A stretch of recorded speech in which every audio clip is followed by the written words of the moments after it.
Thank you very much, Mr. Chairman. Mr. Veprek, when you were the Deputy Assistant Secretary for this Bureau, you were engaged in a discussion at the UN Human Rights Council around what had previously been a deeply uncontroversial resolution titled the incompatibility between democracy and racism. It was normally adopted without a vote, same language every few years. But in 2018, you raised serious concerns about that document, apparently suggesting and questioning whether political leaders actually do have a duty to condemn racism. My understanding is that much of our learnings, especially from the Holocaust, is that without a sense of proactive obligation by political leaders to speak out against hate speech, it can grow and metastasize and end up turning into large-scale violence. So this idea that leaders do not have a duty to condemn hate speech or incitement sounds like a really dangerous viewpoint. You want to spend just a minute explaining why you took that stance in 2018? Senator, thanks very much for the opportunity to address this. If memory serves, in 2018 we withdrew from the UN Human Rights Commission because the President determined that it was not a good use of U.S. resources to engage in this forum that itself spent a great deal of time in anti-American and anti-Israel activities.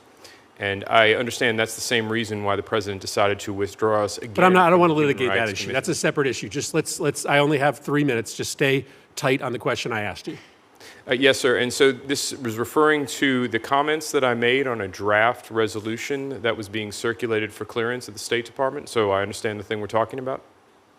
Do you believe that leaders have a duty to speak out against racial hate speech or incitement? I believe that's a judgment for political leaders to make, and that's part of the reason why we elect them to be leaders. You don't believe they have a moral duty? If memory serves from this draft resolution, the language was somewhat stronger, a duty to do it all the time. Sir, I can't police Twitter all day. I don't think any of us has time to police Twitter all day. We all have jobs to do. So the idea that the UN Human Rights Council saying that we have duties to condemn these things well, that's all the a red time that's a red herring. I mean, I don't have a duty to speak out against speech that I don't see, but if I encounter hate speech, I think I have a moral duty to speak out against it. News was sent to this committee overnight that the administration is going to put a cap of 40,000 to 60,000 on refugee resettlement from the coming year, and that almost the entirety of that quota will be met by resettling 40 to 60,000 Afrikaners.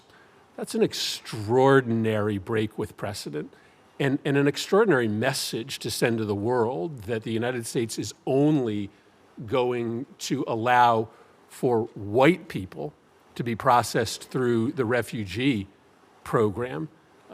Don't you worry about the very dangerous message that sends, and why, in your understanding, is our entire refugee program this year going to be limited to white Afrikaners? Well, Senator, I haven't been involved in the process of determining or making recommendations to the President on which populations would be admitted as refugees. Is that something you would support? Well, sir, if I'm confirmed for this policy, confirmed for this position, then I anticipate that I would be involved in making recommendations up to the President. Now, why the President has selected to give this group priority in refugee admissions, I think he's articulated very well in the executive orders where he's described the situation on South Africa. I would mention also that throughout our history, the United States has prioritized certain groups for refugee resettlement. So, well, for example, during the Cold War, people from the Eastern Bloc were selected, among other reasons, to make a political statement vis-a-vis our relationship with the Soviet That's true. We have prioritized. We have never, ever before filled the entire quota with one ethnic or racial group. And so why is it that we believe that no one, with the exception apparently of 300 Afghans, are meritorious of resettling in the United States other than white Afrikaners?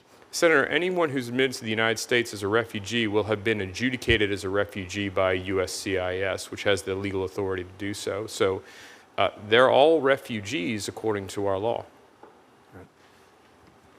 Thank you, Mr. Chairman.